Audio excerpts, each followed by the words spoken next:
Welcome to the Greater You. Doing a little different video today. I don't actually have a visual for you on this one because I just wanted to chat with the audience today and put a couple ideas out there. The topic that is on my mind today is a sincere change. So one of the things that I've done 20 years of coaching in and counseling is couples work.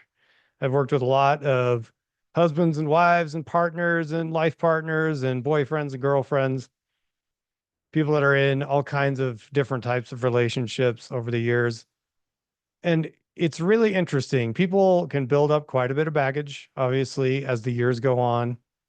There's a lot of hurt that people sometimes have to navigate, miscommunications, difficulties, life challenges, the changes that come that are an inevitable part of life. In fact, I do have a screen share that maybe I will throw in here in just a few minutes. To introduce some of the C's that we work on. We have these 10 C's that we take couples through. There's actually 12, two around the outside of this wheel, and then 10 are the spokes on the wheel. And they really make up the C's of a committed relationship. One of them is commitment. But the change of heart I'm talking about is so interesting in the dynamic of couples. So resentment is obviously an enemy to happiness in couples, right? Um, and resentment can be built up. You know, you've got the Gottman's Four Horsemen. They talk about criticism or fault finding as one of the four horsemen of a relationship that will destroy the relationship. And to have the change of heart that we're talking about in a relationship, criticism has to just evaporate. I issued a challenge to a client today that brought me to this topic today, which the challenge was to stop speaking critically from this point forward about their spouse. Just stop.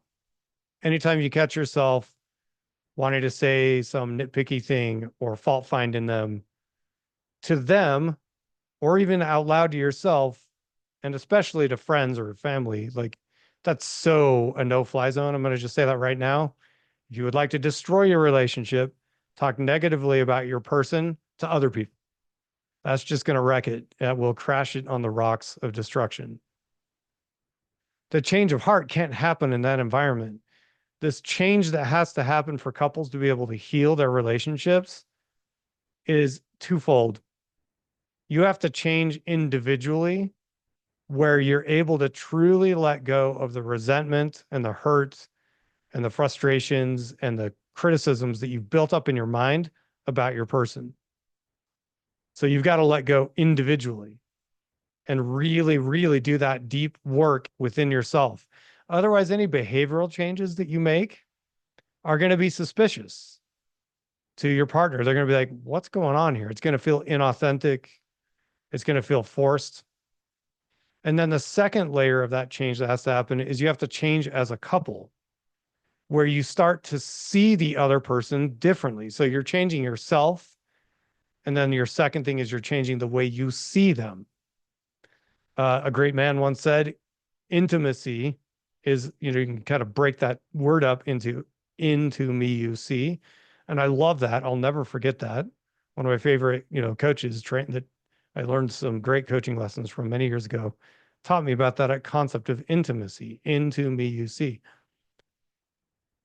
To get that level of connection, you've got to get your own garbage out of the way, and you have to start seeing the other person differently. A technique that has been, lauded as a powerful technique for couples that I've seen work as well is to go back to reminding yourself about what it was about this person that made you fall in love with them in the first place. As you've gone through life together, you started fault finding, guys. You did. You started saying like, oh, well, I don't like the way they put the dishes away.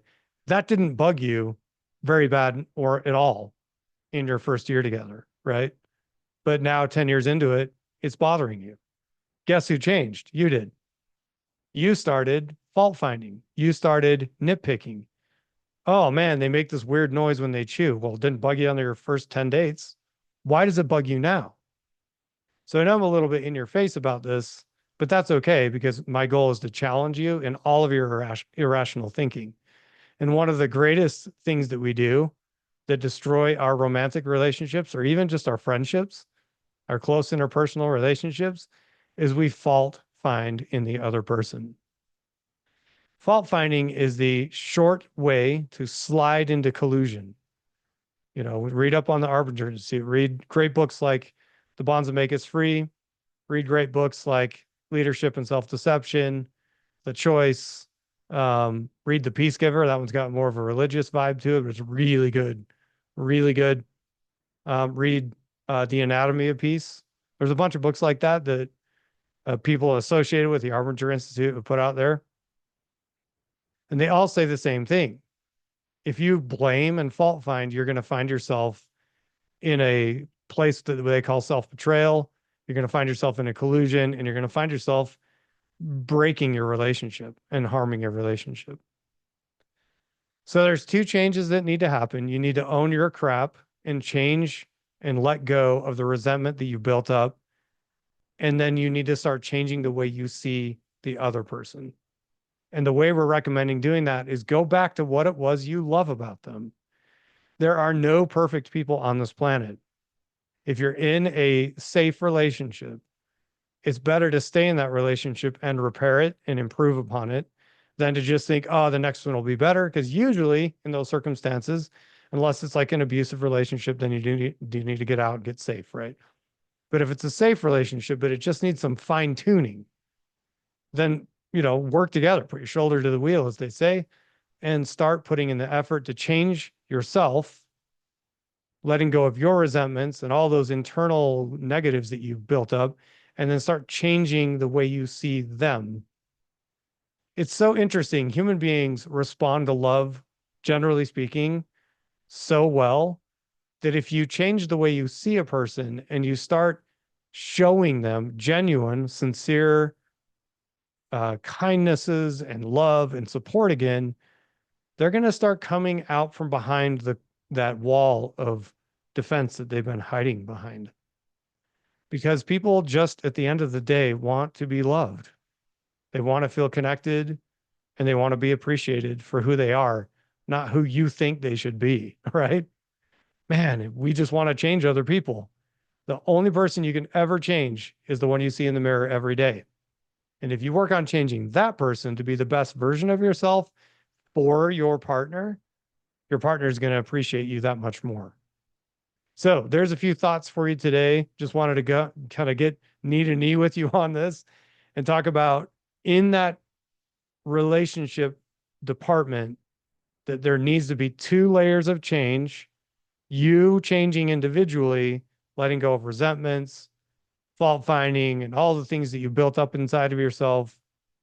And then number two, changing the way you see your partner. So we're going to end this with a story. So this is a story of a farmer and his wife. So they're newlyweds, they get married, and they decide to buy a farm together, and they start farming this farm. And one of the things they did is they bought this truck to go out to the farm every day and to work it. And as the story goes, and you could switch who's driving the truck if you want the wife or the husband to, it doesn't matter who's driving the truck, but one of them's driving the truck.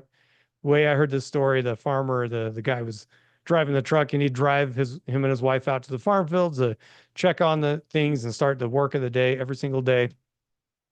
Years into the relationship, they were able to keep that old farm truck going. We'll say 20 years has gone by. And they're driving out to the farm like they do every single day. And this old truck had one of those old bench seats. So just a big old bench seat in that front seat. So it's an old truck. They don't really make those bench seats anymore. But they're driving out to the farm and the wife looks over at the husband who's driving the truck and she says to him, you know, I miss those old days. He's like, well, what do you mean? Well, back in those old days when we drive out to the farm, you know, I'd be sitting right up there next to you and you'd have one arm around me while we drove out to the farm. And now look at all the space that's come between us. His response is interesting. He says to her, I'm sitting right where I've been sitting the entire time. She had moved. We could swap places. Maybe she's the one that drives the truck and he moved, right? This isn't a he said, she said thing, but it is it's a powerful story that indicates the problem that we have a tendency to fault find in others when really we're the ones that are drifting into negative behaviors and attitudes. She had drifted across the truck. She could have sat right by him or vice versa and been right there next to him for the entire 20 years they drove the truck out to the farm, right? Be the change that you need in your relationship, and your relationships will improve. All right. Thank you for your time. That is it for this one. Like and subscribe. We've got more content coming your way. Good to see you.